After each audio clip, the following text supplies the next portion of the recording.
Let's come now to Prime Minister Modi, who despite being in power for 9.5 years, has the highest approval ratings of any leader globally. You look at that Morning Consult tracker, it almost seems as if Prime Minister Modi is in his own zone and everybody else is playing a different kind of game, including someone like Joe Biden, who has been in power for just for about 4 years.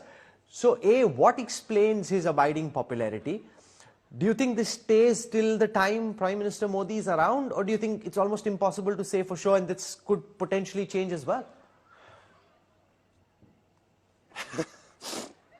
Rahul, I watched a program where you presented the same data to some panelists there, and some of the psephologists in your show say this shows this, that. It shows nothing.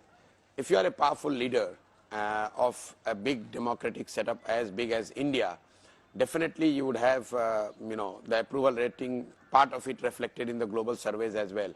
But I wouldn't draw any meaningful conclusion that how much his rating is outside India. If you remember, just for your viewers to recall, Mikhail Gorbachev was given a Nobel Prize, and the same year he was thrown out of the USSR at that time. As the country was disintegrating, he was the global leader. He was appearing as the global leader, messenger of peace and somebody who can change the world order. And he was thrown out in USSR. And I think Mr. Modi would know it better than anybody else, all of us, that these global ratings means nothing. His ratings in India is something which you should take note of. Yes, he has been popular, but it has got to do with both. One, he has been popular. Second, he has not had the challenger who can, put a counter narrative, or who can put the effort, who appears to be putting the effort to challenge Mr. Modi. I'm sure if you get somebody else who puts 5 years, the same Modi with the same strength, same strategy, would have a much lower rating than what he has today.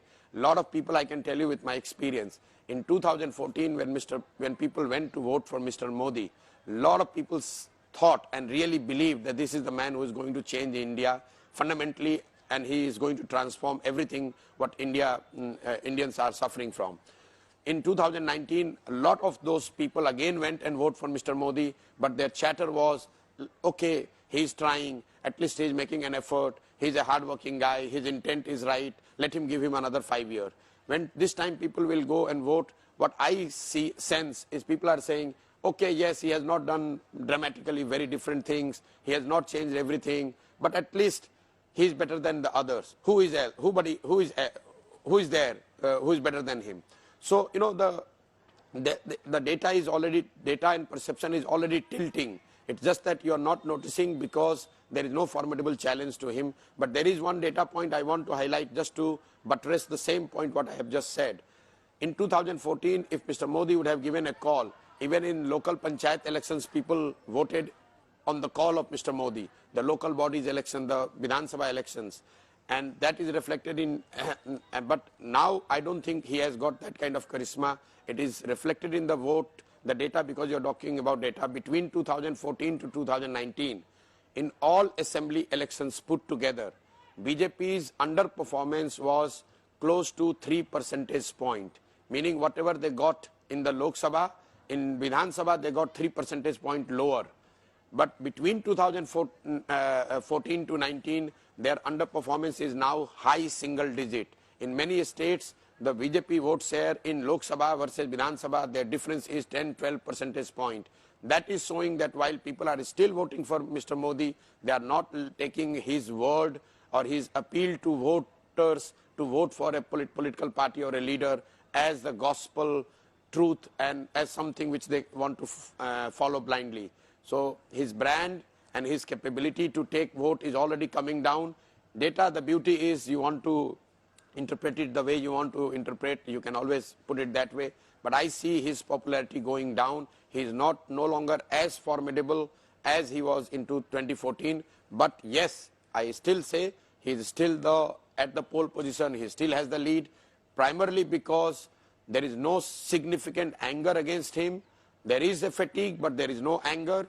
And more importantly, there is no challenger who is capturing the imagination of people by and large across Hindi heartland. Now, one of the questions which everybody ponders over but nobody knows for sure is what happens when Prime Minister Modi hits the age of 75. He's often said that once you hit the age of 75, you should retire. However, if he does win his third term, he'd be midway through his third term, and there are conspiracy galore, theories galore in the BJP RSS circles of whether he'll give up what he's doing, head off to Kedarnath or some such place, or whether he'll stay on because he's been voted to power and continue till the end of his term at least. No one knows for sure, but I want to know what you think. Well, Rahul, you knows it. I know it. The whole India knows it. He's going nowhere. If he wins, he continues to be the Prime Minister. No rules applies to him, not of this kind of rules. So this is like just a, a living room chatter. Sometimes people entertain themselves with this kind of fancy ideas. I do not see Mr. Modi leaving the chair so long he is voted by the people of India. Okay. Be it 75 or 80. How do you see the issue of a post-Modi succession? There's a lot of chatter. You spoke about drawing room conversations, etc. How do you see that potentially play out? Well, on succession, nobody can make a second guess. All of you, whole of India, all your pundits, surveyors, political analysts could not predict the succession in the states like Madhya Pradesh, Rajasthan. How do you expect any one of us to have an idea of who is going to succeed Mr. Modi? First of all, it's a little bit too premature. But one thing one can say for sure is the directionally which side it's going. If you look at, and for that you don't need to be a political analyst, just look at the BJP's leadership trajectory over last 20 years. It was Vajpayee and Mr. Advani. Vajpayee as a liberal face, Advani as a conservative face or hardliner. Then it became Mr. Advani and Mr. Modi. Now it is Mr. Modi and Mr. Shah. So directionally they are becoming a bit more closer to what they claim and they have their ideology is. So I see somebody, whoever replaces Mr. Modi, would appear to the large section of society a much more hardliner Hindutvadi than what Mr. Modi is.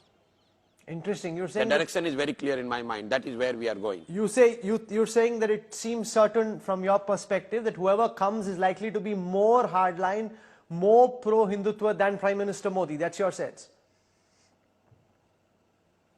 Not sense. I can say this with all conviction at my command. This is going to be the trajectory. I do not see BJP having anyone in the leadership position of the party who would appear to be more liberal than what Mr. Modi is.